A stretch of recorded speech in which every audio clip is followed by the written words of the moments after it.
তো আপনাদের ডেস্কটপের ডিস্ক আইকনটা কিভাবে চেঞ্জ করবেন বা আপনাদের যদি এরকম ডিস্ক আইকনটা আসে তাহলে আপনারা এটা কিভাবে আপনারা সমাধান করতে পারবেন আজকের এই ভিডিও থেকে জানতে পারবেন। আমাদের চ্যানেলে নতুন দর্শক হলে অবশ্যই চ্যানেলটি সাবস্ক্রাইব করে রাখবেন, ভিডিওটি শেয়ার করবেন অপরকে দেখার জন্য, যাতে এই ভিডিও দেখে আরেকজন কাজটা জানতে পারে। তো আমি আমার পিসিতে আসবো।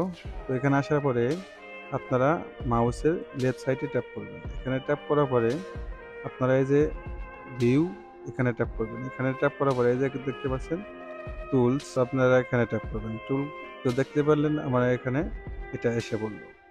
তো অনেকজনই অনেকভাবে দেখায়। তো আমি যেভাবে দেখাইলাম এটাই হলো সহজ পদ্ধতি, বা অনেকজন অনেকভাবে দেখায়, এটা হলো অনেক ঝামেলা।